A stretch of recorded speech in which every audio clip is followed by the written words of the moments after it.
Hello, greetings, good evening, all of you wonderful people. No, I don't know why my camera looks like crap tonight. Tonight, we are live streaming our review of Scion 2nd Edition.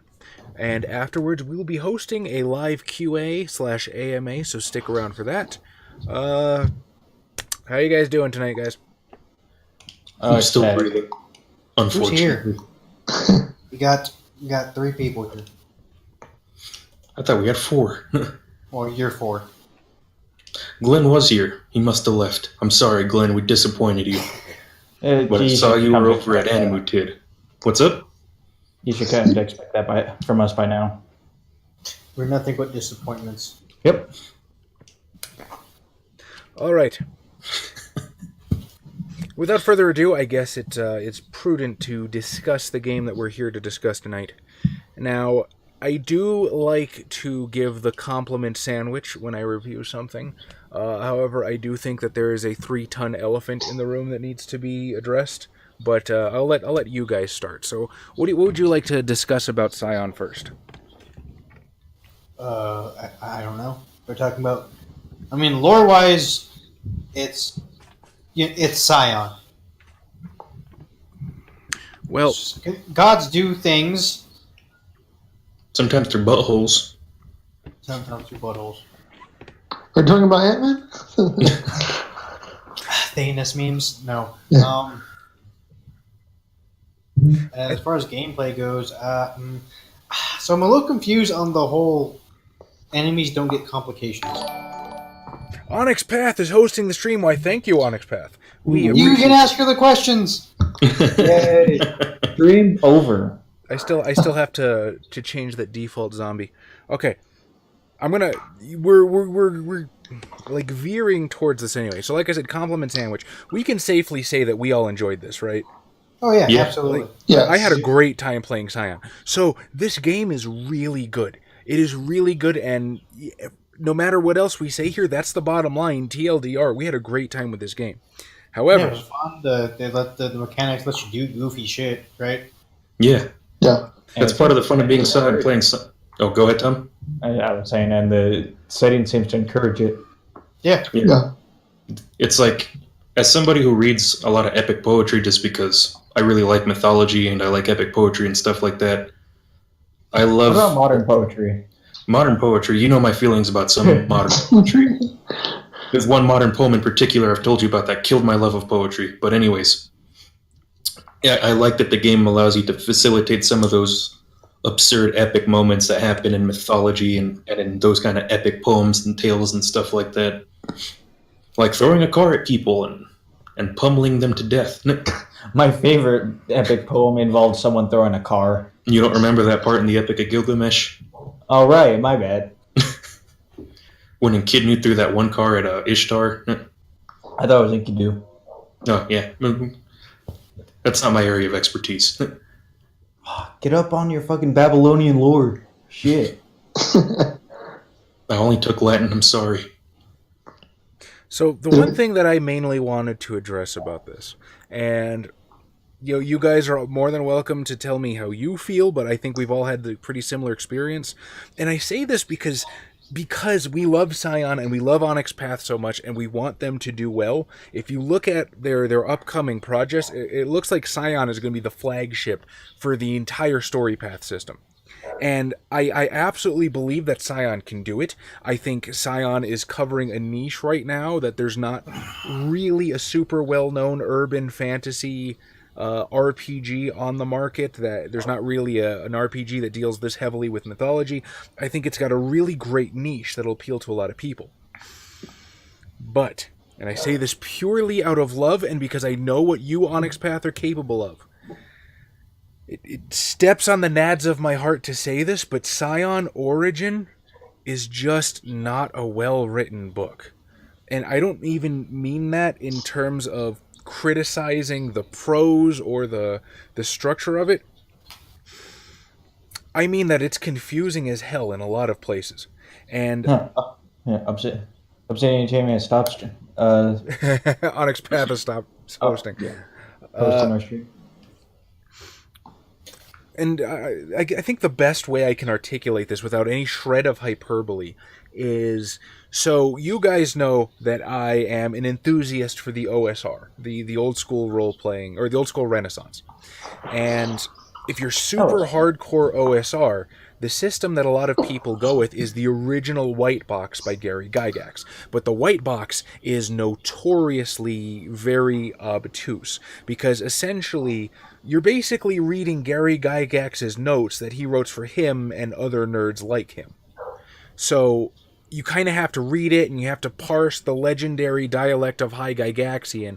And then once you read all 3 books, you can kind of be like, okay, I get what to do. I might not run this exactly the same as somebody else, but I can run this. There was a lot of parts reading Scion Origin where I felt like I was reading the fucking White Box again. Like, for instance, we'll go in order, right? Because this is not an issue that is limited to one part of the book. And I still have to send that email to Dixie that I promised. Dixie, I haven't forgotten. We still got to get you invited to a stream and figure out what we're going to play, because I really want to do that. I really want to game with Onyx Path people. But at the same time, I haven't had the time to sit down and go page by page, because it's not 1 or 2 things. So we'll start right with Chapter 1. Chapter 1, I have no idea if I have no idea if I've grokked the setting. It seems to contradict itself in a lot of places. There's parts where it seems to want to lean more towards the Vampire the Masquerade sort of, well, this happens, but it's kind of in the periphery, and it doesn't really interact with a lot of people. And then there's buildings in New York that have Scion insurance, and people get mugged by trolls on the subway. You know, there's monkeys screeching in Hindi that interrupt people's morning commute, and there's dwarves teaching at the University of Reykjavik. To be fair, monkeys just kind of do that. But do you understand what I mean? Like, the entire time during our actual play, people would ask me about the setting, and I have to be like, well, this is my interpretation, this is what I think. Because eventually, I sort of, my brain was forced to settle on the gradient somewhere between, you know, this doesn't really happen to people, and it absolutely happens to people to the point where they have Scion insurance. Yeah, I gotcha. So I eventually settled on the idea that, you know, it's kind of like meeting a celebrity in real life. They exist, everybody knows they exist, but interacting with one is a really rare occurrence. But I don't Unless know you if have I'm a right. stand power or something. Or in California. Or you're in California. I Or have Dallas. I have absolutely no idea if I'm right. Well, from my understanding, it seems like you're given different levels of how involved you want Scions in your game, because I remember seeing that one part in the book. I did eventually find out what you were talking about, how, like the bronze level and the iron level or whatever it's called. That's in the storytelling chapter. And what that has to do with, that references basically the high magic level that you're going to be dealing with. HiggensBiggens, how you doing? Mazzy and everybody, thanks for coming. That's basically the magic level of the setting, and that's more keyed to origin, hero, demigod, god than it is an actual determination set by the storyteller. I mean, it absolutely could be, yes, but that's not the intention. The way it's written is, when you're in origin, you're the level of high magic you're dealing with is here. It's at this base level, bleeding into the second level, and then you get to hero, and now you're here, bleeding into here, and then demigod, and then god, when you're basically Daigurin throwing galaxies at each other. Okay, let's hang on a sec. I don't think we're getting that nutty. Oh no, God gets pretty dumb. Like your very existence and noticing of an event changes how that played out. And then, because you're God. But it's not just limited to the first chapter either. It's not just limited to the setting. The rules. Oh my god, the rules. Do you remember when we attended Eddie Webb's seminar at Gen Con, Josh? No. And he basically broke it down that I think it was like the project manager or something has the responsibility of making it all sound like one voice. Yes. I don't want to put the blame at any one person's feet, but that did not happen here. It sounds like there were 3 to 4 different voices per chapter. And that may very well be, because it's been a long time since the days of the fucking AD&D Player's Handbook. One person sitting down and writing an entire game manual doesn't really happen. I think the last time that happened was Jason Bowman and Pathfinder, and he was largely working off the 3.5 SRD. So Also the new Witcher one, right? Maybe. Actually, I think that was done by 2 people. Oh yeah, fucking Cody Pottsmith, what a fucking champ. No, but yeah, he does have other people, but it's like 95% is just him. But what I'm talking about is when a lot of times when a professional game company will put out a book, they get the writers together and they parcel it out. And I know Onyx Path does that with freelancers. I don't know if they give one chapter to each person. I don't know if they parcel out pieces of the chapter. I have to assume it depends. But it felt like the left hand did not know what the right hand was doing. And for instance, I referenced the white box, because in the white box, in book 1, you have, okay, here's the races you can be, and elves do this and dwarves do this. But then in book 3, which is largely for I think they called it the judge or the referee back then. you read dwarves, and it said giants only do half damage to dwarves because they're so hard to hit. So if you're the referee, you go, okay, well, if I roll damage against a dwarf, I have to remember to cut it in half. It's not listed in the racial abilities, though. You have to have read all 3 books and then reverse engineer that knowledge onto the dwarf. It's in different portions. Scion did the same thing. Do you remember, how the rule is the ST will pick the arena and then you pick the approach? Yes. Yeah. That's not in the story path rules chapter. That's not in the combat rules chapter. That was in fucking Nax or something, where it says, as always, the story guide will pick the arena and the player picks the approach. And I read that going, okay, I guess that's how that works. It was never enumerated previously, and that bugs me more than a little bit. And there were several times in the book where I would read something, I would read a paragraph, get to the end of it and be like, wait, what? Read it again, read it a third time, and then throw my hands up and continue reading, hoping that an upcoming chapter would help explain what the hell I just read.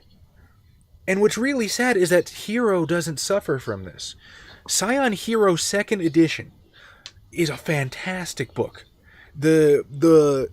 Everything is well laid out, it is well written, it is clearly explained, it is what I would expect from Onyx Path. The fluff is the little fluff fiction is fantastic, but Origin, I feel like they did not bring their A game to Origin. I feel like it is 80% Onyx Path quality and 20% something I would expect to get off the Storyteller's Vault.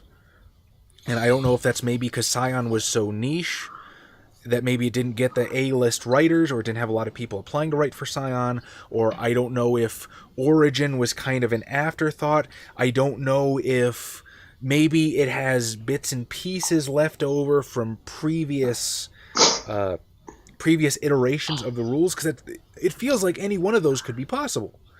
But in my mind, a core rule book has 2 main objectives. Teach me the setting of the game, and teach me how to play the game. And I don't know that it did that satisfactorily to me. I mean, yeah, we were able to hodgepodge a Frankenstein's monster of the way we think the game works. But if I go to Gen Con and I sit down at a table of complete strangers, or if I join somebody else's Scion group, or, holy shit, people watch actual plays to learn how to play the game, and we gotta look at them and go, I don't know. I could be playing this game completely different from the way you play it. Now, that's one thing if the story guide or the GM is sitting down and making deliberate house rules to make the game run better for his group. It's a completely different thing if I look at it and go, I guess that's how that works. Bing bong. Damn it, I gotta silence this. People retweeting me, thank you for being supportive of Onyx Path. But do you know what I'm talking about? Like, you guys remember we sat down for half an hour building our characters just to figure out how many health levels everybody had. Yeah, Oh, yeah, there were some weird. confusing points at building then- our character at origin level. And the paths. It took us half an hour, 45 minutes to figure out what the hell they were talking about with the dots. Well, some of you're being addressed in the chat. Okay. I'd like to caveat that the books went through extensive errata. The finalized books are about to start shipping out to backers now. The books you have were pre-errata. You know what? That is absolutely fair, Mr. Watson, and that's... You know, I had to review what I was given, but... So I will take your word for it that it got fixed, and I really hope it does. I really hope it does, because I want somebody to pick up Scion, and I want them to see how kick-ass Onyx Path's products are. I want... Oh, hi, Allie. That's my sister on my brother by marriage's account. I really want somebody to pick up Scion and just instantly fall in love with this world and fall in love with the story path system, because what you guys have is really so great, and it would break my heart for somebody to pick it up and just have as much confusion as I did. So I understand you have to review based on what you have access to. I'm just pointing out that it won't necessarily reflect the final product. You know what? I appreciate that. Thank you, Mr. Watson, because now we can deliver a better review to our viewers, so thank you. But yeah, we had a lot of confusion going through it, just with what we were given. See, I will accept a bit of responsibility for this, because one, I'm never too proud to admit that it wasn't user error. I could just be a dumbass reading it. And two, when I looked at like where it was on the current projects on the onyxpath.com, it said it was in indexing. So it was my understanding that I had received a mostly finished product minus the page XX, but if it got errated, 100% I retract any statement that does not make it to the final product. It's just, I'm saying the product that I got, we had a lot of confusion with, and I have to call it where I see it. But you know what? That's why we do these things. What in particular? No, these review things. Just like, oh, okay. So moving forward, when they do God, Demigod, I don't know if they want to have any other spin-offs. Double God. Well, there's Master of the Mythos, there's Dragons. Like I said, the LARP book. I'm super excited to do some Scion LARPing. That sounds kick-ass. As long as I get to be Randy Sensei. Do you really want to LARP Randy Sensei? Because you need to look like Matt to do that. Yeah, that's right. This I sounds just- back to Robot. It's like I said, this is going to be this major flagship product for Onyx Path, and I want to make sure it does well. I want to see Scion on the ICV2 charts next to D&D and Vampire. It's got the potential. I just, I don't want somebody to pick up the book and be frustrated. We send out the backer PDF, then collect errata, and then go through and make fixes. Once those fixes are done, we can move on to indexing. We don't want to index if the page layout is going to move around. That's fair. Okay. Fair enough. Like I said, I 100% retract any statement that does not reflect the final product. And I thank you very much for clarifying, Mr. Watson. You are awesome. Glitch Mouse. We've been working on a test game for my group, and the one person who is unfamiliar with Scion 1E, it was super hard to introduce him to it. Really? What's do tell, what were your experiences there? Now, I will say one thing that I loved about this is, even though I was confused by it, I still think the rules are 100% better than Scion 1E. Like, I think it's a vast improvement. Now, Xavier, you challenged me a little bit on that. You said that the problems that I had with 1E weren't really that bad. So I'm gonna give you a chance to I guess give you your perspective on 1E, what you think it did well, what you think it did poorly. Because Well, I'm not a little bitch, but no. I don't know. It wasn't that bad. I guess that's because I've looked through a lot of other systems and how fucking awful they could be. I guess by comparison, it's just like, there's a lot of fucking dice, right? But like, we were doing a lot of fucking dice. It didn't matter. The only problem I have with it, the same problem I had with Exalted, is there's a lot of not hitting, and when you hit, it hurts. See, that was an issue. Now, I do have a question for you. Were you playing rules as written Scion 1E? Because I know that for Colin Cameron, you were running Scion World of Darkness crossovers. So Yes. So were you actually using like DVs and static soak, or were you using the World of Darkness system of where you actually have to roll for shit? I did actually use rules as written for most. Well, from their side, I did rules as written.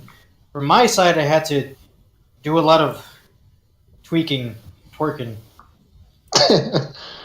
Twerking. Because holy shit, some things just don't transfer very well. See- So a lot of the bonuses, like from potence and celerity, or even from like changelings and demons, a lot of them I have to just kind of go like, okay, this many dots is fine, but I kind of just did it as after so many dots, I just become epic, and that was so much quicker. See, well, the main issue I had was I just do not like DVs, and I would like to point out that you got to play with Colin's, 50-year-old Senator Scion of Apollo. I had to deal with Herculio Ochoa, the Mexican drug lord Scion of Huitzilopochtli. Okay, first of all, he's not that old, and he's a scion of hell. Well, either way, my point is, Yeah. if I remember, I think Herculio had like DV7, Yeah. Bashing Soak 4, and Lethal Soak 2. Now, for That was those, base. That wasn't including his armor or his epic stamina. Jesus. Okay, Okay, I let missed me- a whole lot, Glenn. let Well, me- we mostly talked about some of the difficulties we had with parsing the text, Yeah, which that- is, as we were told, is a lot of that's going to be fixed because we have an earlier unerrated edition of the book. Oh man, I love that word unerrated. Unerrated. Yeah, unerrated. what the hell was I saying? Now, to put that in perspective with people that that aren't familiar with Scion 1E or Exalted 2, or do they have DVs in 3? I think they kept DVs in 3, but it's not as bad. I have to double check the rules. But for people who aren't familiar with that, the defense value is how many successes you have to roll just to hit, just to make Oh, and cold contact. versions. Yeah, and then on top of that, your soaks were static. So Herculio, if he got hit with a blunt weapon, four bashing damage just right off the top. So we were playing of Shadows Yet to Come, which was the Scion First Edition Quick Start Adventure, and I let them make their own characters because this group hates playing pre-gens. They'll tell you all about it. Oh, my pregens are rated by Xavier. No, Adam plays Xavier pre-gens. Quiet, Well, puppy. that's The because best- it the takes best months for Adam to make a fucking character otherwise. No game tonight. We are just okay. I mean, we are going to game. We are not going to play a game in front of you guys because it involves having your wieners out, and obviously we can't do that on Twitch. So that's Sorry to what. disappoint everyone. Yeah, That's just how it has to do. I'm kidding. We will have our wieners in our pants like usual. Allegedly, Wait, we can't see Adam. My train of thought went completely out the window. Anyway, so we That's how made we it. do. We made it to, like, I guess not the climactic encounter, but the big encounter with. Hey, Tao Quinn, how's it going? Scion 2E review and an AMA/Q&A. Stick around. We made it to, like, the biggest, baddest dude in an entire adventure was a fucking Oni with a Tetsubo. Like, this dude Oh, fuck, was yeah, I supposed to be a remember that guy. crusher. I had to roll 11 successes to threaten Herculio. I think the motherfucker had like a dice pool of 12. And then, do you remember that? Okay, there was one house roll I did put into the game. I had the epic dexterity knack, untouchable opponent, which doubled the DV I got from epic dexterity. That is such a horseshit fucking knack. I took that knack out of the game for mine because I'm like, fucking shit. Like, there's no reason to not take it, right? Just like for the rest of this fight, you get double DV. It's like, oh shit, why wouldn't I do that? Now, Scion 1E did have a way to counteract that. You remember what that was? Fucking ninjas. If you were able to surprise an opponent, Yeah. their DV was 0. Or if they fought enough people, they would take a cumulative -1 DV for every person involved. But the way, because it worked on hexes, you could only ever have 6 people around Herculeo. Okay, here's the thing. It doesn't matter. Do you see the problems inherent with that? In order to challenge... that's why I had to hold myself up in the bathroom and chop down like 30 ninjas. What I'm trying to get at is how it relates to how the combat runs now, right? Well, yes, but in Scion 1E, in order to challenge a group of players, maybe not everybody, okay, some people are going to be in it for just the story, some people are the role-play auteurs like me that don't power game, but if you get a power game, in order to do anything to that guy, you either have to completely ambush them from the ether, or have like fucking 30 Oni in a room just beating on him to hopefully sink some damage in. It's okay, Charlie. We know we don't play pretend, right? I'm just saying, like, Scion 1E was completely broken, and when I realized that, it killed my desire to play it anymore, and I really didn't want to play. It was broken for combat. Okay, yes. What do you build your characters for, Xavier? I build the characters for combat because I know if somebody fucks up a negotiation or diplomacy, what are we going to do? Hey, guys, let's nerd our way out of this one. Well, that might be... maybe with a bomb or something, but if it ever resorts to violence, I always want to be the biggest dick in the room. I told you this on our last session. It is a self-fulfilling prophecy. Okay, that only applies to World of Darkness because it's absolute horseshit in fucking Pathfinder that I have negative charisma, but I have got like 26 wisdom. It's like, don't fight this monk. Please stop fighting me. Nah, I think we can take him, guys. Like, I can't. Please, stop. Stop fighting me. Stop. And then I end up killing like 40 people, and I look like the bad guy. Anyway, the point that I took the big, long, roundabout path to talking to was combat is so much better. It is so much more fixed in 2nd edition that I actually want to play it now. You say fixed, but that one combat... Everyone almost died from, like, a hit because the way the complications scaled up, it's like 1, 2, and then after that you're just like, oh, I just can't do anything. Because the stacking complications is, holy shit, really bad. I mean, I'm sure it makes sense, right? From an IRL standpoint. All right, Daestra, you're 100% right. Power gamers always will find a way through. However... there are degrees of system stability. There are systems that are easier to break than others. Scion 1E is a pane of glass. Scion 2E is at least a brick. Yeah, you can shatter it with enough force, but you got to do more than give it a dirty look. Holy shit, we have 14 people. Wow. We're talking about Scion 2E. For the most part, we liked it. Aura of Greatness is pretty damn good. Well, I'd say more than for the most part. We liked it. Would be the correct thing to say. Yes. Oh yeah, it's dope as shit. Yep. But yeah, like the complications just started fucking like building up and snowballing, and then like half the party was unable to do anything. So the thing about the complications is they're not necessarily intended to target the same area.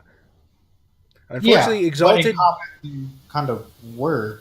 Unfortunately, Exalted 2E and Scion 1E were being developed at the same time by the same person, while the CCP merger was happening, so neither really got the attention they deserved. That's fair. I mean, I'm not... I fucking love Exalted 2E. It's just it's a lot. It is like so World of Darkness, from getting somebody who played like D&D 5e, that's already kind of a big jump, right? It's a completely different system. But then going from that to even Exalted is just like, holy shit, I need to learn these feet webs for all my martial arts. Or my, what are they called? Abilities. Do you remember that they had like ability webs? God, that's not something I would want to start at level 1. It's just leave it at that. Anyway, the point we're trying to get at is I think Onyx Path did so well with combat with this. I was talking about the conditions. The conditions are not meant to target the same area. For instance, you have like Black Eye, which increases the difficulty to like range attack rolls, and then you might get like I have the PDF right here, but you get like Dislocated Shoulder or something, which increases difficulty to using that hand. They're not necessarily supposed to be they're not supposed to compound, is my interpretation. Now, I do want to know, and I'm hoping the errata fixed this, but are we doing the health track right? Is it supposed to be a linear track, or are you supposed to choose whether you are bruised or injured or maimed? Is there a point to choosing bruised or injured or maimed? I think it wouldn't be so bad, right? If you got like the King from Beneath the Sea, the dice pool bonus, right? Then you could be like, okay, I'll take more damage and I'll take a complication. But I see this what you're dice pool talking should be about. able to shore up with that. Like, okay, I can Yeah. understand you doing that, but why would I want to do that if all I do is just a complication? I see what you're talking about. So you're talking about how when they came from beneath the sea, when you fill out a line, you actually get an extra die that goes with your archetype actions. Yeah. So anytime you do something for your archetype, you actually get extra die. You become a little bit stronger.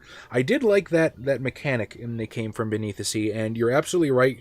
It is a downward decline for in 2E.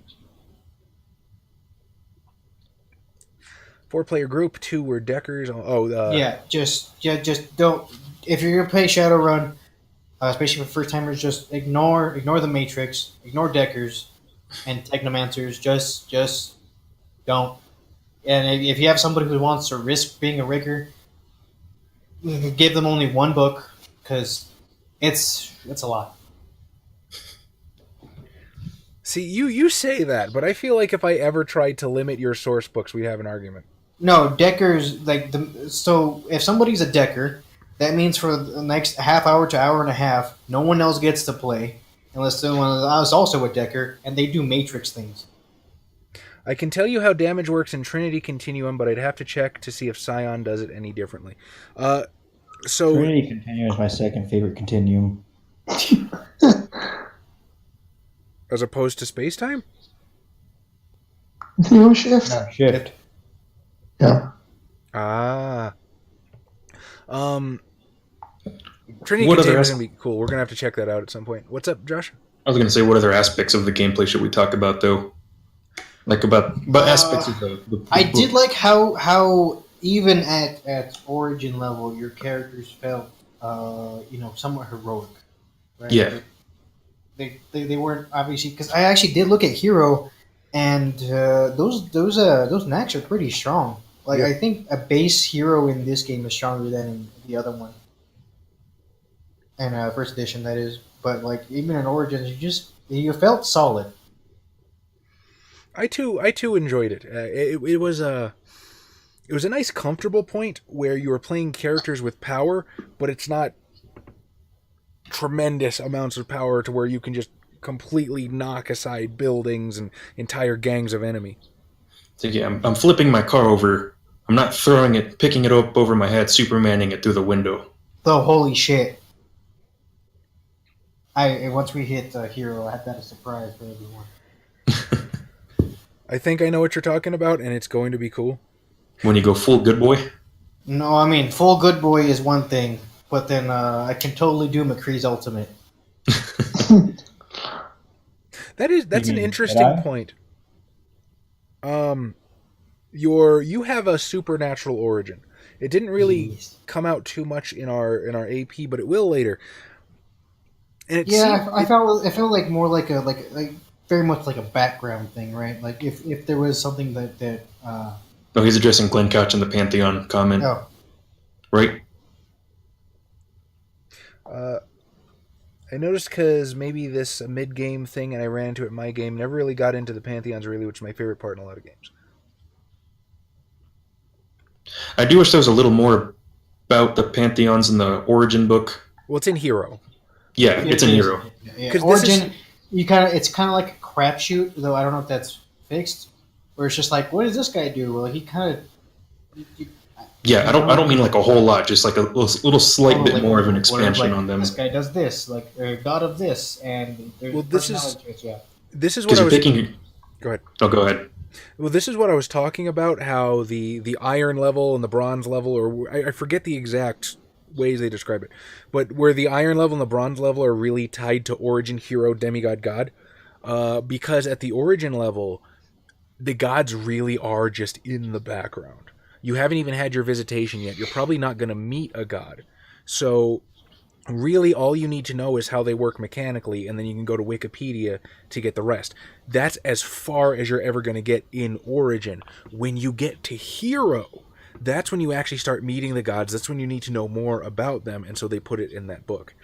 I'm not necessarily... I understand. I felt the same way when all we had was Origin. But once I finally got Hero and I read through the story guiding chapter, I was like, okay, I get it. I get why they do this. Okay. Yeah, but it's kind of like, I mean, given, it's 2019, gods probably breed hourly. But it's kind of like, okay, what kind of parent do I think my character would have? And you got nothing to go on. Well, again, I mean, all of this is in the public domain, dog. You can just go to Wikipedia for it. But fair point. That is a fair point. I mean, have you tried looking up the Manitou? You know what? I have. I actually have, and you're not wrong. You are. I. Some shit's just esoteric. That's a good point.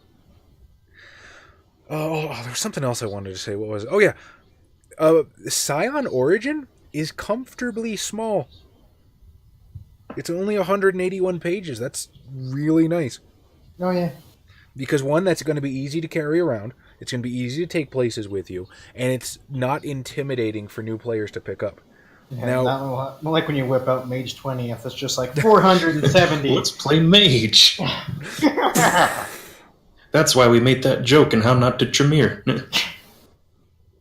It's like, oh, you want to play a magician? We could play Mage. It's like, I really don't want to read that 500-page book. That had so much potential. Still Mage. does. Yeah. I mean, we're still... I know Xavier and I are looking forward to a Victorian Age Mage. Is that still in first draft, Mr. Watson? We've kind of gotten the reputation for making giant rule books. We didn't want that for introductory books for Scion and Trinity. Yeah, no, I like the size of it. It is very approachable. And it reminds me of the 5e books. Like they're nice little books. Well, the 5e books are still like 300 pages, I think. Oh yeah, I know, but like they're not like fucking. This what do I have on my shelf that's about 200 pages? I mean, Probably like the lore of the clans or something. So Scion Origin is going to be slightly bigger than my copy of Berlin by Night. That's tiny. Still in first drafts. I got added as code earlier this month. It should be fun. Ooh. Yeah, no, I'm really looking forward to Victorian Age Mage. That is going to be some crazy stuff. That'd be fun. If we were to play Victorian Mage, I'm basically just going to be Lord Byron. I figured you guys would all be just Quincy's. You know what I mean? Just the Quincy Moores. Oh yeah, just Texans in England. yeah. How does that machine work? I don't know. Who gives a shit? Is there anything else we want to talk about mechanically with Scion? Mechanically with Scion, like I said, I said this not in this stream, but before. Like if you get the other storytelling systems, it's not that hard. I can understand if you're completely new to this style of like D10 system, you might have some trouble trying to get around it. Question. At first. Were you guys rolling at difficulty 6 or were you guys rolling 8s? At 8? Really?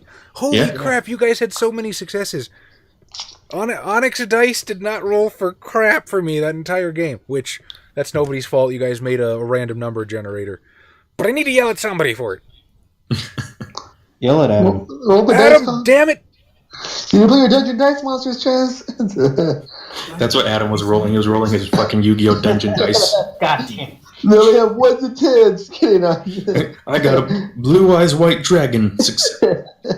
Mary Shelley is actually a much more valid concept than you would think, considering in Mage you The can modern actually... Prometheus. Yeah. You can actually Ah. build living things. Yeah, Mage is Prometheus. cool. Mage is awesome. We need to play more Mage.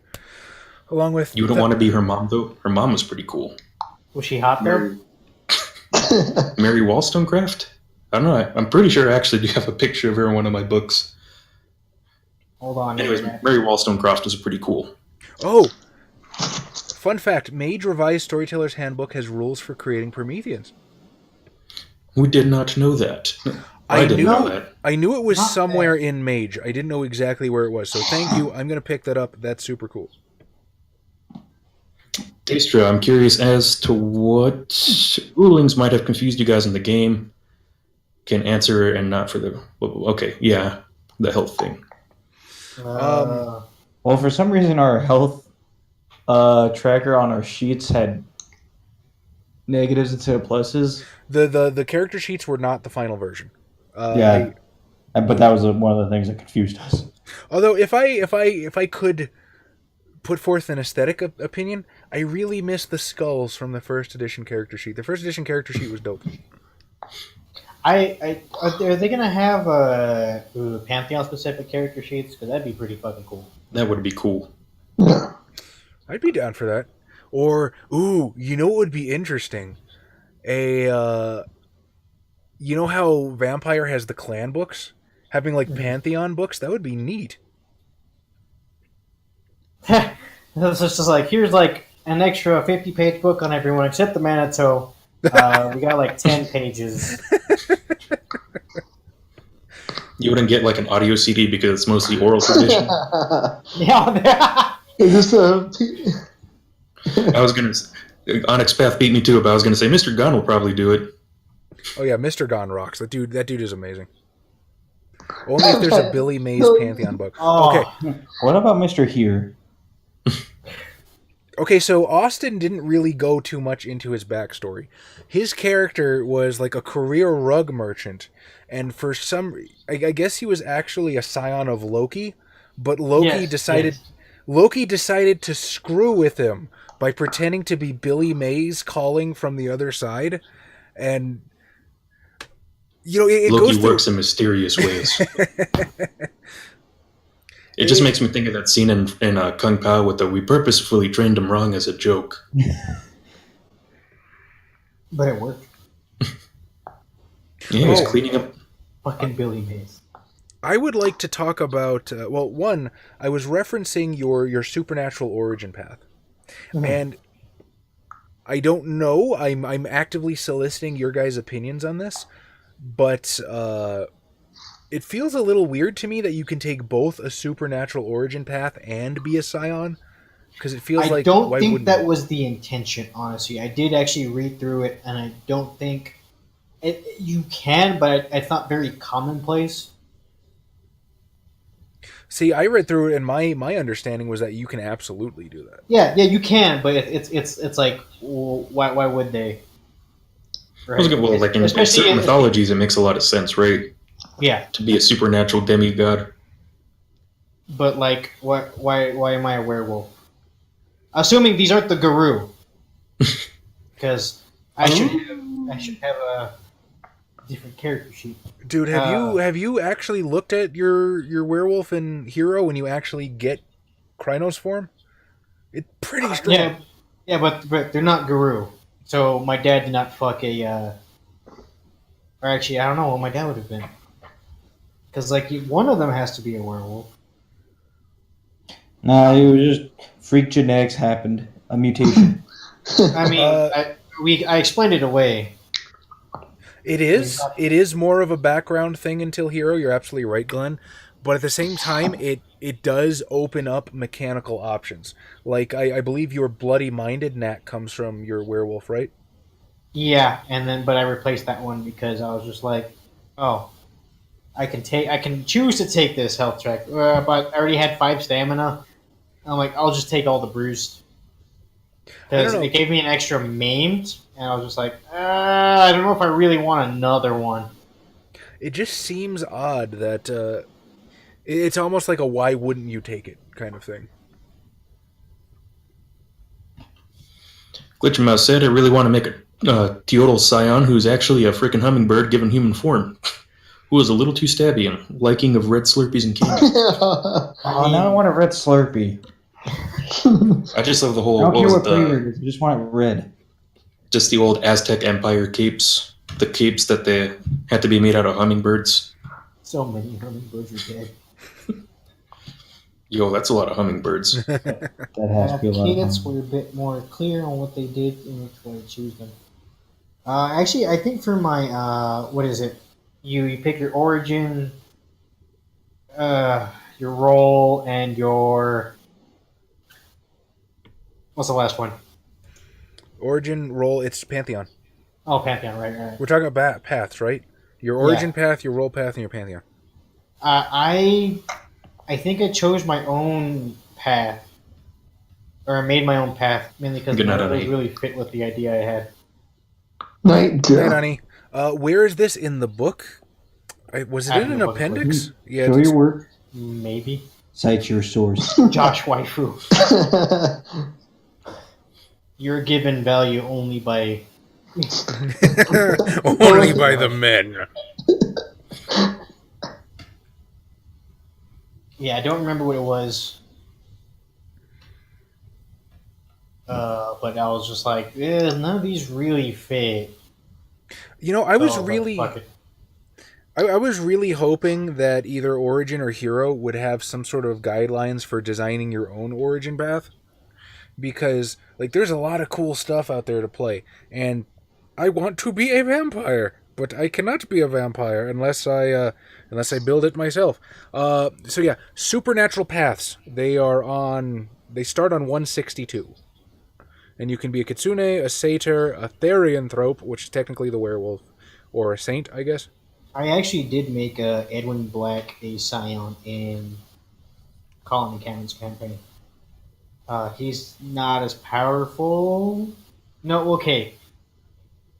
He is stronger than my Edwin Black, but only because he has time. Wait, Edwin Black, your troll? Yeah. I Because do you remember that they had the origin thing a long time ago? not really, to be honest with you. Yeah, I got a PDF that had like basic guidelines. I was just like, okay, how can I make this work? And I think it worked out pretty well. Obviously, it would be like another fucking year and a half before we actually got Origin, but I don't know. yeah, It just you can do other things. It just takes some engineering. But with the actual Origins and Hero out, I think it'll be much easier. I don't know. It just seems I don't know. I like the supernatural origin pass. I think they're cool. It just seems weird that it's not a one or the other kind of option. But I guess that would have taken a lot of development time to like balance the two, and then that would have just been a Yeah, crazy. what's the point of being a vampire when you can just be the son of the son of the sun god? Yeah, basically. You need blood anyway. One thing I do want to talk about is antagonists. They made building antagonists in this so easy. Literally, I take a template what I want, and I stick stuff on. I can take stuff off. I can, give them flaws to put more stuff on. And usually I'm not a big fan of that sort of design because it typically in stuff like Pathfinder or something, it makes you memorize a lot of different keywords and a lot of different abilities. But in this, it was so easy. Like for the Cyclops, all I did was I took the monster template and I gave him, I think it's called Stand Tall, Sure-Footed. I gave him vulnerability in the eye, and there was I gave him the knockback ability, which would have been funny if he actually hit somebody. Favorite part of the antagonist is the way dice pools are constructed. It's the easiest damn thing, and I love it. That's true. That's absolutely true. There might be a little too much wiggle room for because if you have a story guide that really wants to abuse things, he can just give everybody the primary path. But for me, I tend to play things fair and balanced. So yeah, I absolutely agree that the dice pools were super easy. So the way antagonists work in Scion is I've got a primary pool, I've got a secondary pool, and I've got a desperation pool. And it's like, this is what I meant to do. This is what I can do in a pinch. This is what I have to do if shit hits the fan. This is Xavier's talking to people role. I'm always that. It works so well. I love the way antagonists are designed. It's so simple, it's so easy, and I can build any damn thing I want with it. As opposed to Pathfinder, where even the revised Pathfinder monster building rules take an hour. Daestra? What do you mean? Oh no, Xavier's actually really good at talking to people in real life. I think that's what he's referring to. Yeah. I mean, The I weapons can fight, okay. don't get me wrong, but I'm not been like, a few please times. don't talk to me. Or so help me God, I will kill you. No, I'm not like that. Okay, no, there's been a couple of times I've been like that. A few times at Gen Con, at the Steak and Shake. Just saw Xavier reaching for the knife in his boot. Well, that's just And I was like, arena. calm down, my friend, not here. Not now. Oh my No, God. that was not the time for that. Yeah, I'll have you guys know I did not fight a homeless guy. He fought him. Xavier just stood there and looked. Also, What do you mean the love aspect of the game, Glenn? How can anybody be remotely upset at a Steak and Shake? The Steak and Shake next to the Indianapolis Convention Center at Gen Con gets crazy. Yeah, During the holy season. shit! Like didn't they tell us that like they had to like import people? Like they have to get like the best of the best around their fucking area because like that Steak and Shake gets slammed and it's slammed constantly. yeah, dude, Yeah. They imported Haley, remember? Oh yeah, It is full nonstop. And there are times where like you might not get a shake when it's a Gen Con hour because they might be like, we fucking ran out of milk. There's so many people. Oh yeah, Yes, they sure, I get it. Broken, right, Josh? The machine's broken. Yeah. Yes, I'm not mad at Indiana for being called Indiana. You know, land of the Indians, and there's a bunch of white people. I feel like they should change the name of the state, but whatever. Like that's, you know, and Indianapolis, you know, city of the land of the Indians. Whole bunch of white people. Like in the Lover's Knack, they did do it cleanly about having lovers or recent lovers, but I feel people could abuse the nature. I What do did you- not look at the lovers. I did because I had them. Wow. Well, I think the intention, to me, it seemed pretty clear that the idea is like when I used it during the scene with the nymphs, it's like an immediate attraction kind of thing due to my nature as a scion of Vishnu. I can see how you can abuse it, but the thing is, like, when you can only use it on one person at a time, to me that seems hard to abuse, especially because I used it in a tense situation with several other potential adversaries.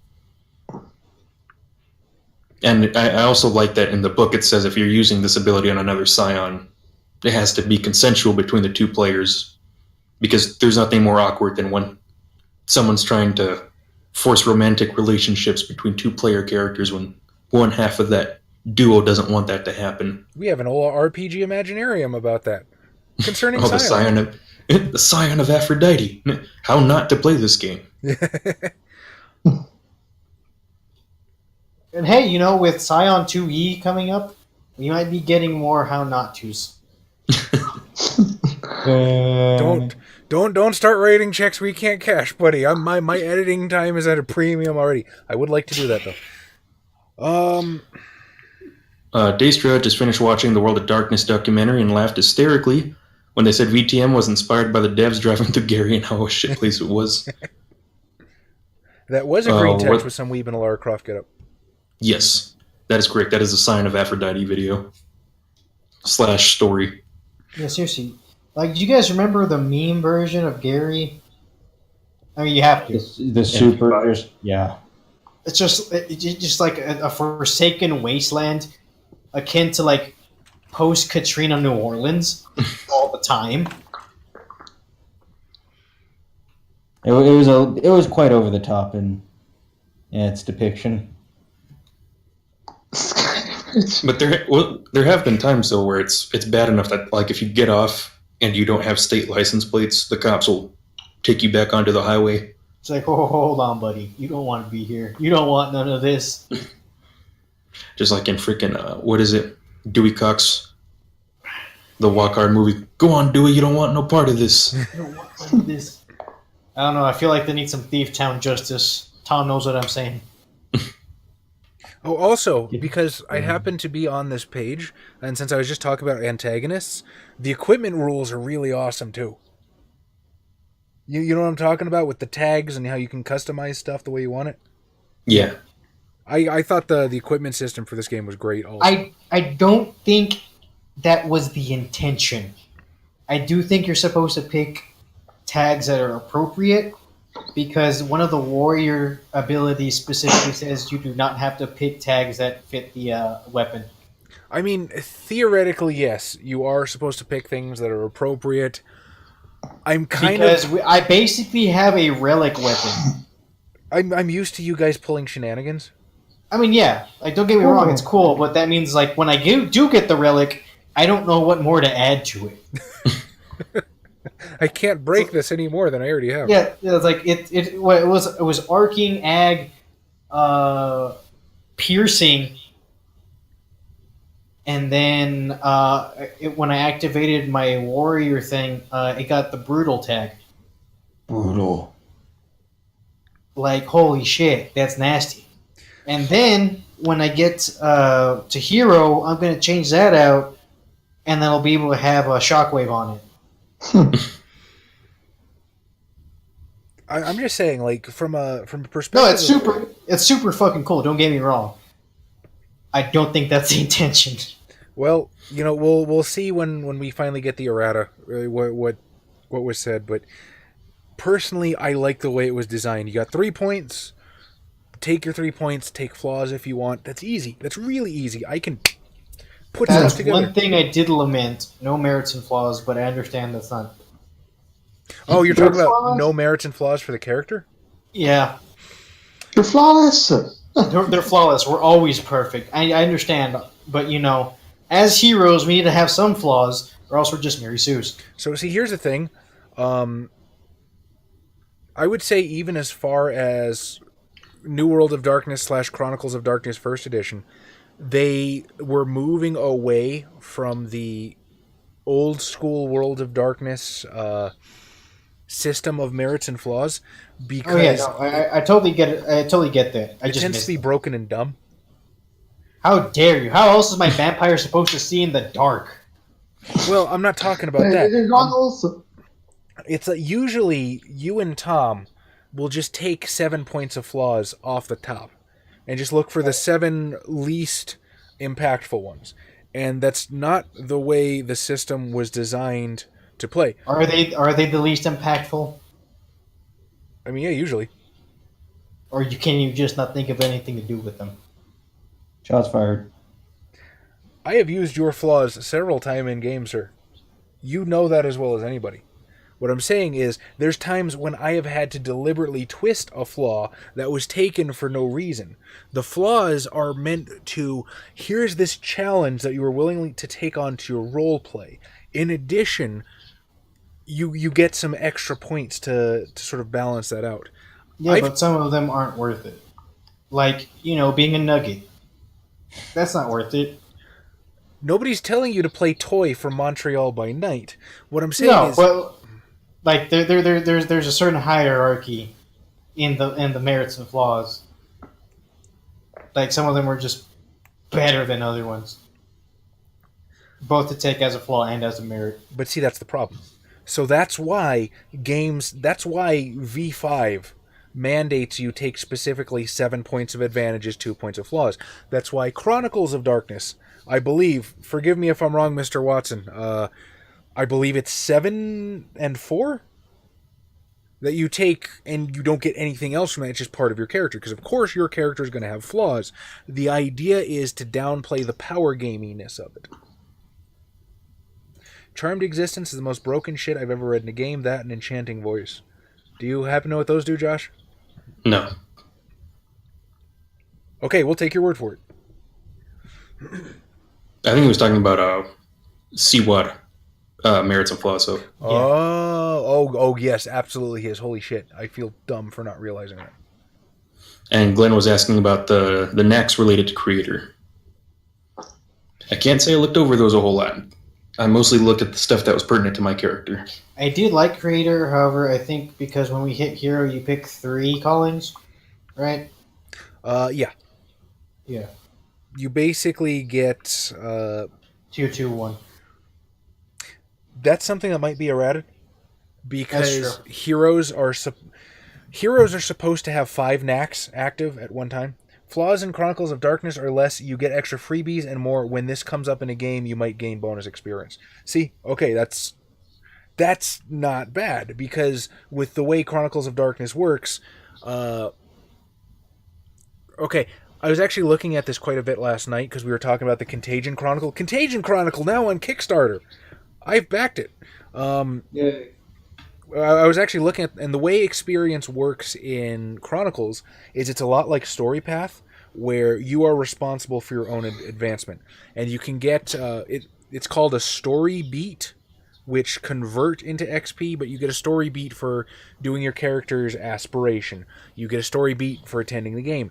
You get a story beat for resolving conditions, and conditions can sometimes be good, they can sometimes be bad. So it sounds like the flaws in Chronicles are more like conditions than freebie points in Classic WoD. So if it's not something that ever impacts your character, you don't get anything out of it. See, exactly. The merits and flaws in Classic WoD were Power Gamer's Paradise. And that's not in the spirit of the game. I understand that you guys enjoy that, but it's just not. It's... Are we playing pretend wrong, Tom? Yeah, we tend to do that a lot. Yeah, it's okay. I'm not saying you're playing pretend wrong, but you're trying to shoehorn something into the game that it's not designed to support.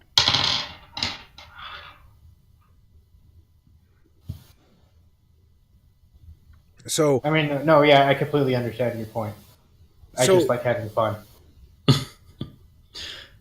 The point is, the way merits and flaws were designed previously, you might as well just take 21 freebie points, because you're gonna grab a whole bunch of little tiny flaws that are minor annoyances anyway, that don't impact your character. They don't reflect on your vision of the character. They're probably not even going to end up being a part of your role play unless I have to club you over the head to make you do it. They're just there to give you extra points. And at that point, they become entirely pointless. There's no reason to have them. They might as well just give you free points. And that's what... Now, can you cite one of my characters specifically? Can I cite one of your characters specifically? Okay, perfect. Aside from Gabriel, because he was, crashing. Perfect example. Your demon. Mm. Your demon had a monstrous mentor, I think, which was somebody in the police department. Mm-hmm. Now, he never came up too much, and I'll be honest, because our chronicle didn't go that way, and we got to a point where I needed to wrap up demon so we could move on to other things. But when I asked you, tell me about this guy, you're like, oh, I don't know. Well, what's his name? Dingo Raya. You had put no thought into this guy. He literally just existed on the page to give you extra points. And that's not what it's intended to do. It's intended to give you something to struggle against, something to enrich your story, something to heighten the drama of your character so that when you triumph, the triumph is all the greater. And that's I really feel like we we lost the plot here. You know what? You're not wrong. I'm just saying, I think modern game development is moving away from merits and flaws as would be traditional in Classic WoD, or as would be traditional in the 3.5 Unearthed Arcana, that kind of thing, where you get mechanical bonuses for finding ways to be meagerly screwed up. Back to Scion. However, I just want to say I love some of the art. So, some of the art is really good. Swings for the fences. I love this Wendigo, which looks like crap on the camera. Look at it. It's so good. I love that Wendigo. It looks like an image on a screen. I actually have one of the little posters. You can't see it from where my web camera is, but the little Scion poster they give out at Gen Con. Oh, neat. It's a pretty cool piece of art. I think I know the one you're talking about. That's the one... where everybody's just kind of beating up on one thing. Or they're fighting the Myrmidons, isn't it? Yeah, I think so. The I ants. can't see it really well right now. Kung Fu Miles Morales is in the book. Oh yeah, he's the example character.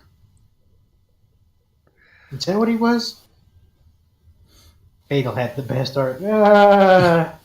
Daestra, let's just, bookmark it later. I did think that Eric Donner looked a little weird in his example art. Onyx Path just fired Daestra. I'm sorry, Daestra, we've been overruled. You're no longer under unemployment.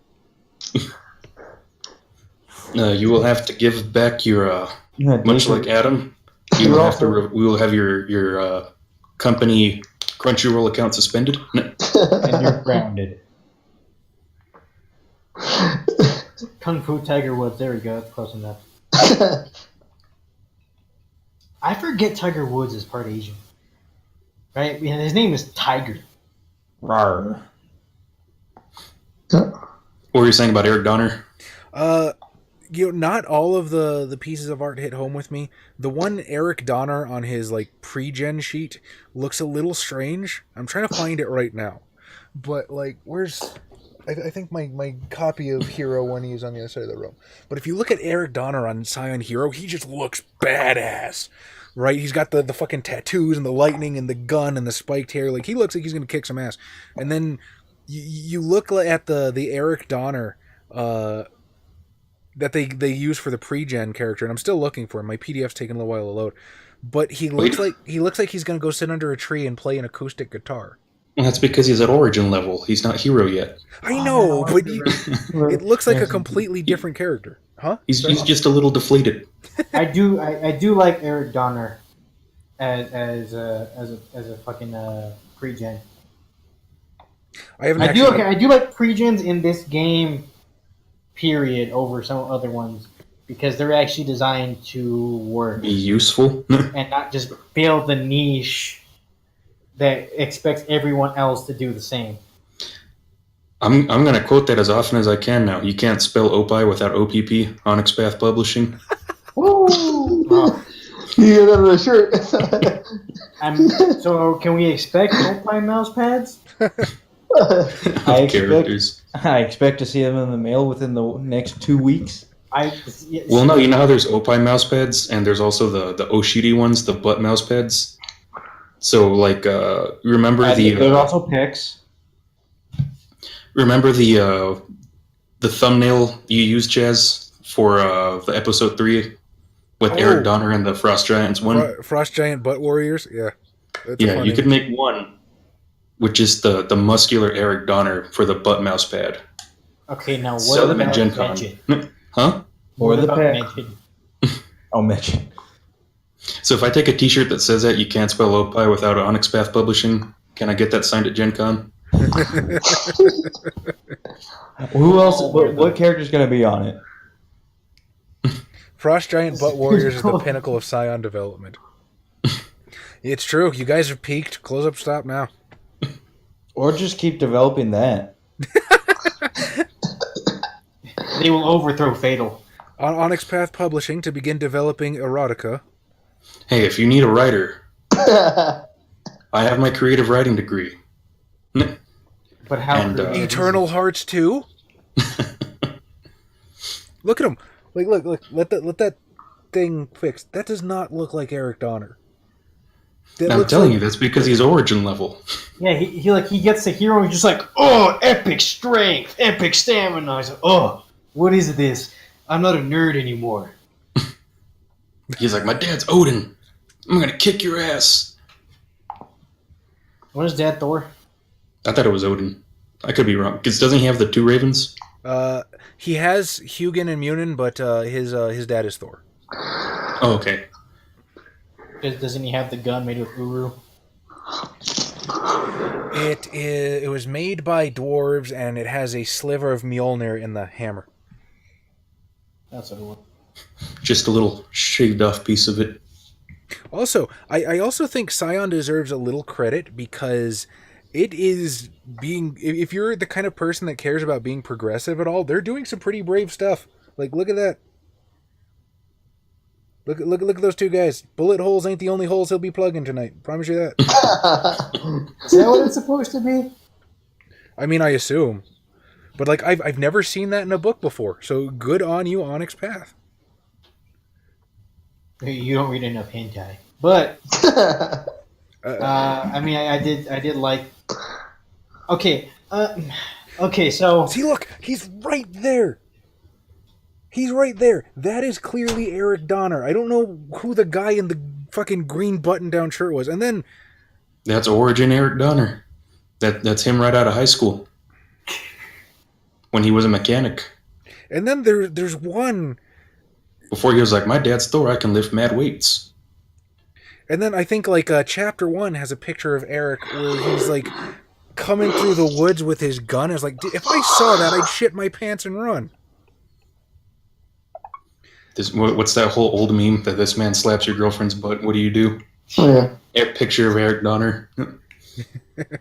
Wait, pre and post visitation. I don't know, just... But yeah, he can spank my ass too. Now, I don't know if it was... I mean, it's obviously intentional you guys did this. But... Interesting. So Glenn Couch actually prefers that version that I am lamenting. Okay, fair enough. Yes, I do believe his gun is a birthright. yeah, it is. The Scions were all... Okay, I was gonna say a term. I'm gonna change it in my head. Thor's. Look at that. Looks like a guy that could kick my ass. The other guy looks like a guy that could kick my ass in Magic the Gathering. I'm just saying. I played with that guy in high school. They were ethnically. You're gonna say they have like a matching to multicultural cast of characters. but it matches up to their parents. Yeah. Well, except for isn't the Scion from Mexico City? Isn't his dad Loki? I think, was he from Mexico City? I thought he might have been Arabic. I have to double check. Which I one? might be getting two of them mixed up. Yeah, the Arabic one had Loki. Yeah, but for the most part, it's just like, boop, boop, boop, boop, which is fine. I understand that. And the gods are probably very, xenophobic. Yusuf. Yusuf! Actually, that is addressed in... That is addressed in one part. I forget if it's in Origin or Hero. And it's like, can I play a Scion that is of a different ethnicity than the Pantheon? It's like, yes, you absolutely can. But consider this, and the other thing, and does it take anything away from the culture that you're trying to represent? And there's a list of things to consider, but it is addressed. It's not like Werewolf, where all the Geta Fenris are Scandinavian. I mean, yeah, they could also not be Scandinavian. They can be like German. I'm gonna open my window real quick because it's hot as hell over here. Like Yes, it's it's fucking annoyingly hot. I'm already sick of the fucking heat. It's not even summer. We just started spring. I know, and it sucks already. It's -3 Celsius. Fuck you. And you know, There we go. I will take this any day over your godforsaken no sun weather.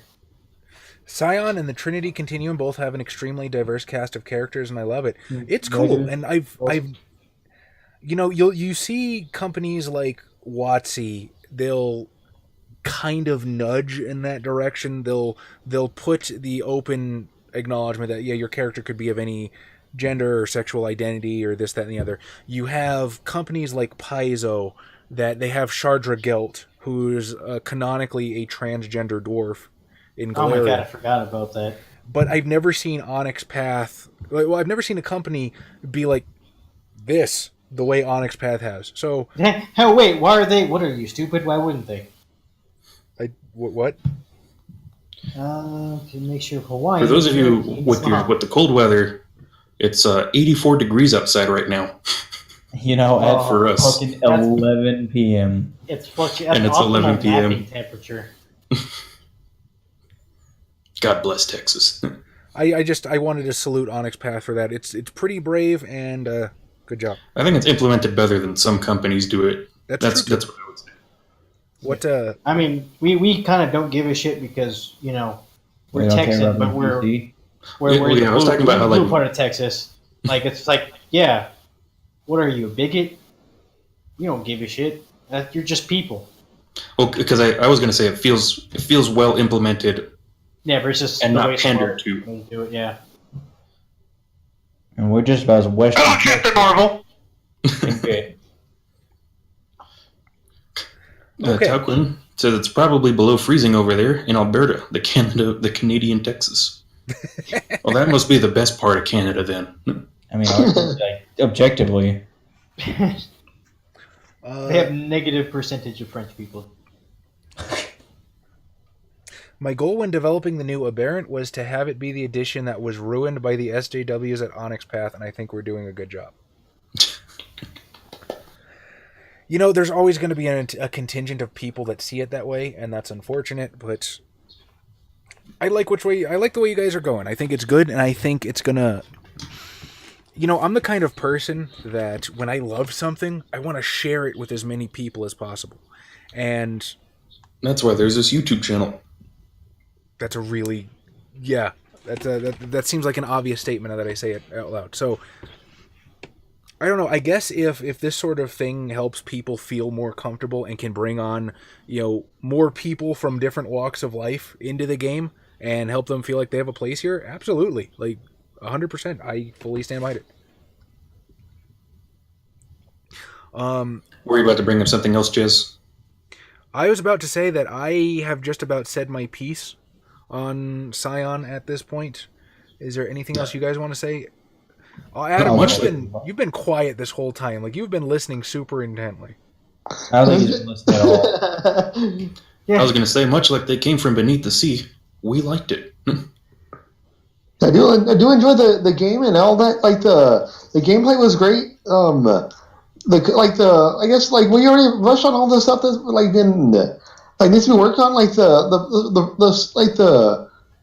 I read the rule book a little bit for the most part. So All right, Adam, from your point of view, how did you like the waifus?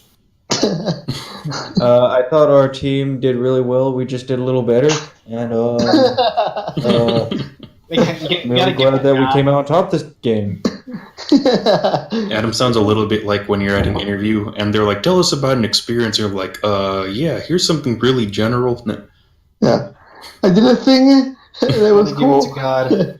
Adam's got like 90% fast talk in Call of Cthulhu. Just bam, bam, bam. Yeah. Well, I'm a rapper that's not without rhyming. And I just want to say, one of the things I love about StoryPath is how much, I guess, agency it gives to the players without being overpowering. You know what I mean? It doesn't completely take everything out of the hands of the game master. The game master still has the ability to keep things on track and keep things going the way they need to. But you guys have so much freedom to do. Too much freedom. To just interact with the story, like Josh making that one nymph fall in love with him. Like I did, and they came from beneath the sea. No. They can't fight you if they love you. See that? I was slightly disappointed that it didn't have like it to that much, because I can sit down for They Came From Beneath the Sea and have no idea what's going to happen. And I've said this before. My favorite moments as a game master is when I sit down and I have no idea which way the story's going to go whatsoever. I sit down and I'm the avatar of cause and effect, and I give the floor to you guys. And at that point, I am as entertained as much as you guys are, getting to see which crazy way this is going. So, and then you're like, go Finn, go ahead. I'm sorry. StoryPath is, in a sense, a GM-less game without actually dropping the GM. Oh yeah, that's why they're called storytellers. They're called storytellers and not just sit back and shut up and let us play it. No. But yeah, I do like the agency that comes with it, because like those Twists of Fate are fucking dope, right? Just like, oh yeah, solve this problem, got it. And then this happens. But I think just the amount of player agency you guys have is making StoryPath just hands down one of my favorite systems. Because I can sit down at a table and just be like, what the fuck are they gonna do this time? Also, thank you, Onyx Path, for letting us, like realistically have a dating sim without actually, being Having a to loser. build our own system. Yeah. They were Or Right, we do or it just- anyway, but when you guys make it easy for us, Yeah, I mean, yeah, we try to do that, right? Because it's funny to see the reactions. But it's just when you make it so damn easy, how are we not gonna do that? Now it's up to Charlie to give us the waifu. I was gonna say, Chaz, when you're like, I don't know which way it's gonna go, and then afterwards you're like, oh, it's all on fire. It's all on fire and they're fucking one. Well, Sometimes that's fun too. Oh, what's Murphy Fear gonna do with that car and that water heater? Oh no, this was an important plot point. You know, The system. so Yeah, if we I could just accept- incorporate more water heaters into plot points and like the meta plot to come, that'd be really cool. So we know what to do in case we ever get stuck. Prometheus invented the original Tinder. ha Hey. ha. Mr. Watson, while I have you here, I would like to know, and maybe you can't talk about this right now, which in that case that's fine. Just shut up, nerd, and I'll understand. But what is the plan with supporting some of the other story path lines? Because there's a lot being geared for Scion right now, and that's awesome. That's really cool. But when I look at some of the support for the other stuff, it seems like a lot of the threat report bestiaries, you know what I mean, and not a whole lot else. Everything else just kind of seems to be a core book. Of course, Trinity has its stuff, but so is this kind of like this is our flagship for story path, and then we're gonna inflate these others later, or is it kind of do you see the other lines of story path kind of being like one and done, two and done sort of deals? Because I'm waiting for Exalted. You have Exalted. I don't understand. I mean, yes, I have all those Exalted, and I still want to play that. Don't get me wrong, but it's kind of the difference between having somebody play, the fucking 3-5-4e algebra test of a character sheet to the 5e. I like it, but I understand not everyone else likes it. So understand that Onyx Path owns Story Path and White Wolf owns Exalted. I don't think you'll ever see a Exalted running on Story Path. Not that I can't convert it. There's your answer, Chaz. They came from Beneath the Seas pretty early in its development cycle, so further support remains to be seen. Dystopia Rising Evolution is a license, so the details will depend on that license. Okay, that makes sense. I can't help it. I'm a consumer. I want all of the things when I like a thing. Push it I into want to my buy mouth. all of your things. Now, what you probably heard me say is I want to buy a lot of your things. What I said was I want to buy all of your things. Scion and Trinity Continuum are the two big ones, and both will be receiving a lot of further support. Yeah, we got to get on that. What about Scarred Lands? I know that Scarred Lands is not Story Path, obviously, but I don't know. So far, we've only gotten the player's guide, and I think the creature collection is going to be going on Kickstarter soon. But is there any other plans to expand that, or do you kind of just point people towards the 3.5 library? Because I'm really liking what I see out of Scarred Lands, and I would love more of that. So I guess if I buy the 3.5 books, you guys get money anyway, but new stuff is cool. I'm giving you the money. We've already announced Scion Dragon and the Scion Cthulhu thing, whose name escapes me. Masks of the Mythos, sir. And we've got a lot of plans for Trinity. No, I'm glad to hear it. I mean, more Story Path. Story Path is good. I like Story Path. Okay. Glenn, I almost deleted that. Anyways. So, we got... So, Dragon's gonna have the dragon... Not the Dragonborn. Dragon-blooded... Dragonborn. And then, When you said it's gonna have the Dragonborn, I was like, oh, fucking Todd Yeah, Howard well- managed to get Skyrim into Scion. Skyrim again. Just God damn damn it! it, Todd Howard. And then, I don't know how I would play the Cthulhu one, right? I was actually Like, thinking about obviously this. There's a few ways to play that, obviously, but it's like how worthless are you? Not as big a priority because the vast library of other 5e products and the DM's Guild for people drawn, so there's not as big a consumer thirst. Absolutely makes sense. But we can take our time a bit more. Cool. I'm glad to hear it. Just mostly a curiosity. But, I'm sorry, go ahead, Xavier. What was I saying? Oh yeah, because in playing Call of Cthulhu, the overarching theme is everything you do is meaningless. So, Well, That when is you really get down to it, every game is like that. Because the game ends eventually. I mean the game ends, but you can save the world, you can destroy it. Call of Cthulhu, that doesn't matter. That's the point. I would disagree with you vehemently. I definitely think Call of Cthulhu is about heroes in way over their heads, and I think that makes their accomplishments much greater. You're not necessarily dead. Don't forget, I lament this. I would love to do it, but we've never actually run a Call of Cthulhu campaign. We've sat down and we've played modules 100 times, but we've never actually sat down and run an expansive story. And there are so many adventure paths for Call of Cthulhu. There's Because your character goes through an adventure. Oh shit, he's crazy or he's dying. I don't want to play a cripple.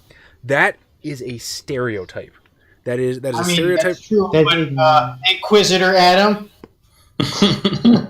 I've only killed one character in the entirety of Call of Cthulhu, and it was Adam, so it doesn't count because he dies anyway. Didn't he get murdered by a disembodied hand? Several. Yeah. By like a hand and a leg and some intestines. I die for the greater I'm good. saying after a certain point, I don't want to play that. I'm just going to make another character. But at that point, why not just play another one-shot? I could talk your ear off about Trinity plans if you'd let me, but that's not what we're here for. You know what? Be our guest, by all means. People are watching this because they're interested in Onyx Path products. I say it stands to reason.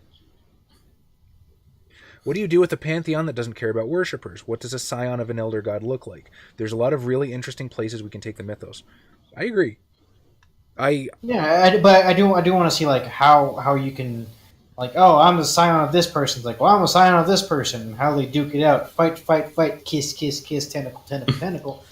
Well, I imagine it's going to be interesting just because the old ones and the elder gods and all that, the Cthulhu mythos have such strange and unknowable objectives.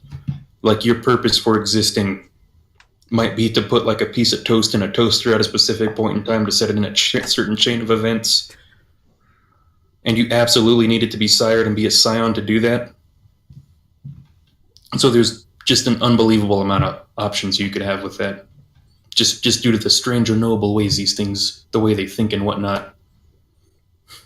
You know, one thing, and I remember in one of the episodes of the Onyx Pathcast, Dixie was talking about like alternate settings for Scion and how Master of the Mythos could do Lovecraft country. One thing I would love to see from Scion in the future is historical source books. I think I've talked to you guys about this a couple times before, but I would love to play Scion set in ancient Greece or Scandinavia or feudal Japan. I think that'd be amazing. Or Xavier. What would I have to bribe you with to get you to run a Manitou game for us? I mean, you don't have to bribe me, but I do need like some weeks of research. Yeah, because contrary to popular belief, we don't all share one mythos. That's a completely different side of the country. They don't even speak the same language. I mean, I say that like anyone else around here does. Chico's or Josh, having you run a Teotl game for us, that'd be amazing. There you go. Yo, fucking Daestra dropping the fucking West Texas knowledge. Chico's Tacos is basically our steak and shake. Anybody goes in there, as neutral ground. For multiple reasons. Mostly because there's like always a cop there, and on weekends there's more. Also, There's if you cause a ruckus there and cause it to shut down, you'll make enemies. Oh yeah, absolutely. So my brother's in the military, and he's met people in the military that have never been to El Paso, and some of them have never been to Texas, yet they still know what Chico's Tacos is. That always fascinates me. One of them wanted a Chico's Tacos t-shirt. when my brother came to visit us during Christmas. He's just like, yeah, sure, I guess. It's like, I've never eaten there, but okay. I think that's such an interesting thing. It's probably because of Gabriel Iglesias. Probably. He's a funny fat man. I mean, there's also the Food Network shows that sometimes feature it. I did not know we were on the Food Network. Yeah, best thing I ever ate with my hands. I don't know why really? that part was. And then, Yeah, You're not supposed to eat them with your hands? it is. But that fucking skit is hilarious because I assume I've had this discussion with Xavier and Austin a few times by now that I assume someone doing the filmography would not fucking believe that these people would just eat these tacos with government orange cheese on it. So in the fucking TV shots, they put actual cheese on it. Oh, really? Yeah. That's funny. yeah, But the government- anyone's watching Did it this, go look at best thing I ever ate with my hands, Chico's Chacos. Those might look pretty good. That's not what they look like. That the cheese that we have is very much yellow. It is government fucking yellow cheese that you get. If you order a bunch of it, they put it in just a paper bag. Nothing back. else. And Yusuf, have you not heard about the government cheese mines of the U.S.? Okay. All right, now we're losing the plot. Okay. Yes. Do you guys have anything else you'd like to say about Scion? I mean, shit. If I stroke its cock anymore, it'll blow. Fair point. Scion 2E is really good, and you know what? If the errata has fixed my big bugbears about it, then I really don't have any complaints. Like I said at the beginning, it fills a great niche. There's not really an urban fantasy RPG out there. Don't say World of Darkness. You're full of shit. World of Darkness is horror. There's not really an urban fantasy IP. There's not really an IP that lets you interact with all of these different mythologies and deities and think about how they interact with the modern world. The LARP scene coming. I think Scion is going to be at least a pretty sizable force in the tabletop gaming sphere, or even just the gaming sphere itself.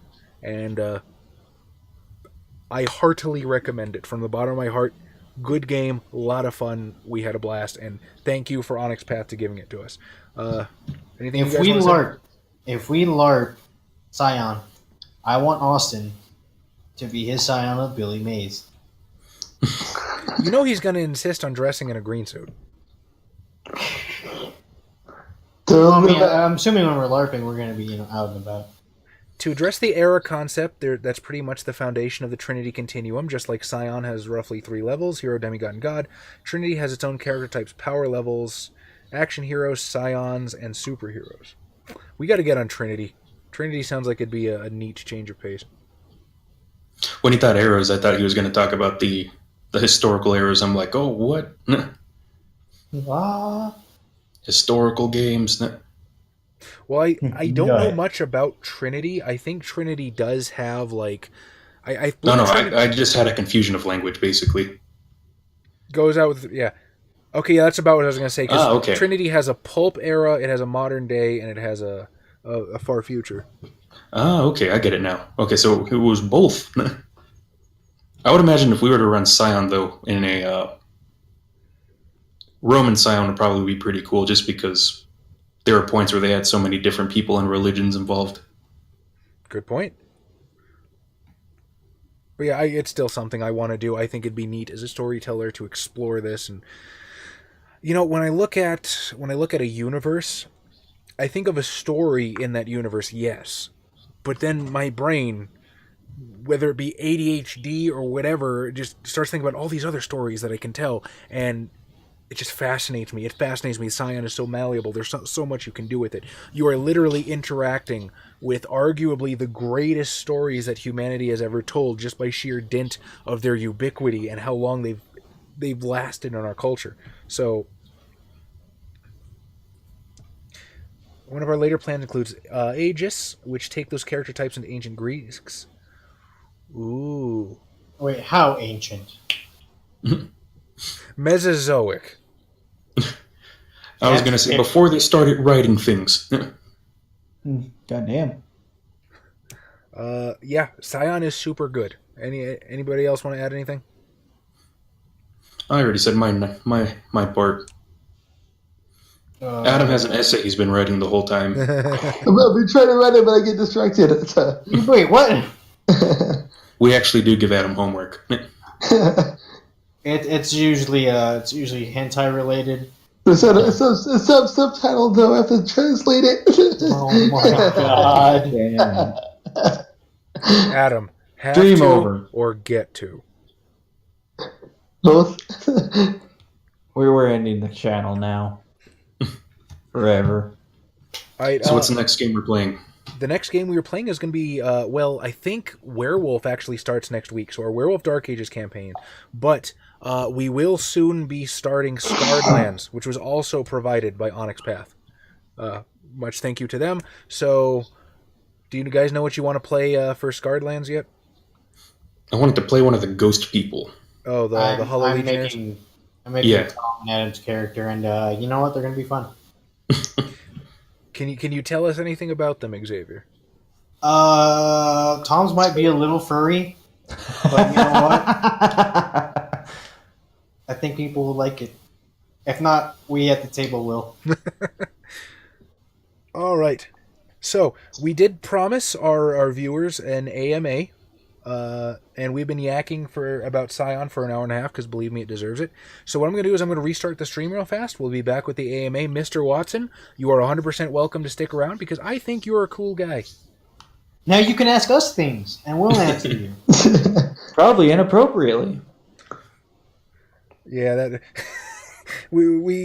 Yeah, well, do so at your own risk. Let's just say that. All right, guys. Let me just end the stream real quick. I'm going to fix the metadata. We'll be back in like a minute. Okay.